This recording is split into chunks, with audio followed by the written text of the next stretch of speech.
Welcome to the Hot Zone. I'm your host, Jason Robinson, and we are joined by White House correspondent from the Griot and CNN political analyst, April Ryan. Welcome to the Hot Zone, April. Hey, Jason, how you doing? We've got a lot of chaos going on in Washington, and I was telling you earlier, you've seen a hell of a lot. It's a lot.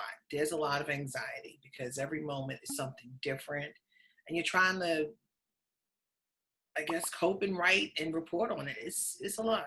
President Donald Trump, he was impeached for the second time on Wednesday, right? It's really crazy. The first time in history that this has ever happened. What do you think is going to be the final outcome of this whole impeachment process?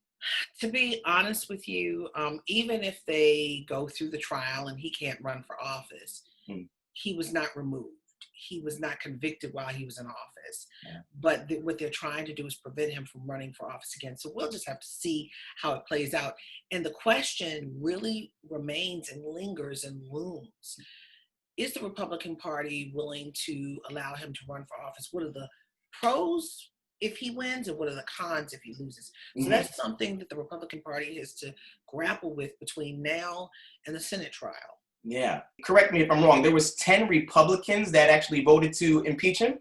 Yeah. 10. Wow. It was bipartisan. It wasn't like a landslide, not landslide. Oh, Lord, I'm saying stuff that the president says. It wasn't like it was just solely Democratic. It was 10 Republicans that said this is not right. And then you saw a lot of other Republicans toting the party line, toting the Trump line. And it's like, okay. But the reality was there was an insurrection on the Capitol. Yeah. People were killed. There was an attempt. People knew where to go. Yeah. There was an attempt to hurt people, take people hostage. Yeah. Government officials, it should never happen to anyone. Right. Government officials. And if that would have happened, imagine what it could have done to our nation. It's unthinkable. What do you think of the fact that Vice President Mike Pence refused to invoke the 25th Amendment? And what do you think what kind of effect do you think that's going to have on his career in politics going forward? Pretty much, I would think that he's not going to run for anything else again. Okay. But at the end of the day, he didn't want to set a precedent. This president has already set a precedent. Yeah. The president's followers were erecting a gallows talking about hang Mike Pence. They had a gallows with a noose hanging from it on the west side of the Capitol. And they walked in there talking about hang Mike Pence. If they found Mike Pence, I don't want to even think about what could have happened. Mm-hmm. And he understands, Mike Pence clearly and keenly understands that Donald Trump has his followers. Yeah. And Donald Trump's followers don't like him anymore. So I don't know if he's trying to lessen that disdain, or I don't know if he's scared. I don't know if he's scared of Trump or if he's scared of his minions and Trump. I don't know. Right. He just has not invoked the 25th Amendment. He says he won't do it. Mm-hmm. So if he would have been removed. Well, I don't know if the president would have left, but there's a whole what if kind of thing going on. Right. I just don't know. But at the end of the day, the president incited a deadly riot, a security breach that essentially wound down to the executive branch warring on the legislative branch. Two co-equal branches of government, one warring on the other. Unheard of. Yeah, it truly is. And President Trump, he's refusing to accept any kind of responsibility for the riots at all. But do you think that he is responsible, or do you think it's the rioters themselves that are responsible for the riots? The actions were taken by the rioters, but they have been ginned up for a long time. And that day, January 6th, they were getting words, go. The president said, I'm going to walk with you. And he didn't walk with them because they didn't invite. It's by law. The president can only come to the Capitol if he's invited. And he wasn't invited. So it's a mess. I mean, the words, the incendiary words matter. Mm-hmm. Words matter. When a president says something, people tend to believe it. Markets are shaped by the words of a president. A lot happens because a president says something. Life and death are spoken and written out of the White House. and from the President of the United States. His words should matter, and he really crossed the line, a deadly line. Social media has gone against President Donald Trump, and they have banned him from social media pages like Twitter and Facebook, Instagram, etc.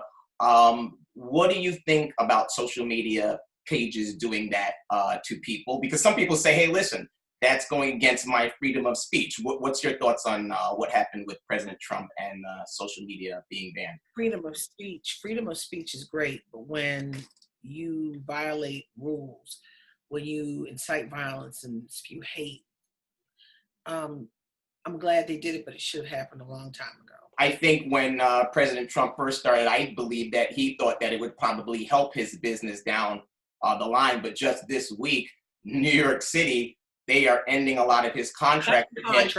Yeah, with Central Park, no more carousel, no more skating rink, his golf course in the Bronx. They are ending his contracts. What do you think about that?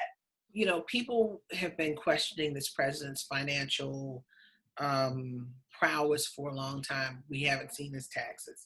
And now he's going to lose money, even more so. He's taken advantage of the power that he's had. He misused it. People have died. He's got blood on his hands. Anytime you have news organizations that have to have the president do a split screen of fact checking, live real-time fact checking, that was a problem. And at that moment, I thought that they should have been doing something then. Yeah. When COVID happened, I thought they should have been doing something then. This is just from a reporter's standpoint. I don't know why it took this long, but it did. And the more you get away with, the further you go. He's gotten away with so much. Mm-hmm. And now, you know, people like to say it's chickens coming home to roost. Yeah. I said he's gotten away with so much, it was just inevitable that it would go too far. Yeah. And he did it just days before he left office. He was desperate. He wanted to stay in office. He didn't want to face Tish James and the lawsuits and the court cases and possible jail time to come. There will be repercussions for this president. I'm not worried about impeachment. He's got deeper issues. Right. He's got financial issues. He's got other lawsuits and other possible criminal things coming. And if somebody pardons him, people are like, don't pardon. It's gone too far. I think he's beyond the realm of pardoning. So because we've heard that debate whether he will be pardoned or not. Right. That's what right. I think he's gone beyond that, because there was a time where, you know, people are like, well, Biden may not, you know, may pardon him just to let it go, but it's gone too far now. Yeah. Absolutely. It's gone way too far. Absolutely. Do you have any concern coming up on January 20th for the inauguration with another potential riot going on? And I know that Trump said he's not going to be attending the inauguration, but are you concerned that there might be another potential riot happening on Inauguration Day? Jason, I'm glad you asked that. And I was saying this way before Donald Trump incited January 6th. I said, even if he's gone, Trumpism will remain. And that's the issue. Trumpism is here. Yeah. You've got thousands upon thousands of people who he's riled up. This has been here, but it's been kind of under the surface. He's just brought it to the surface again. Right. And it is worse. So here's the problem as it relates to Trump and Trumpism. How do you calm it? You know, people were trying to find kryptonite for Donald Trump. They found it now, but it took 4 years. Yeah. I hope it doesn't take 4 years or 8 years or how many ever years to fix this. And the fix needs to happen soon. You've got people who are upset, feeling like they're not touched by government. When people feel like they are not heard or touched, you get this. Yeah. And this is ugly and it's deadly. So I don't know how Joe Biden plans to fix it, but whew. Yeah, it's a lot. Yeah. I mean, it's a lot to ask for one man and coming in, but I mean, yes, that's his job, but yeah. We've gone from Barack Obama to the polar opposite of Obama to Donald Trump to the polar opposite of Donald Trump to Joe Biden. We have to settle in the middle somewhere. Right. And we haven't. Is it going to be a polar opposite of Joe Biden and Kamala Harris the next time? It's too back and forth. There needs to be a common ground.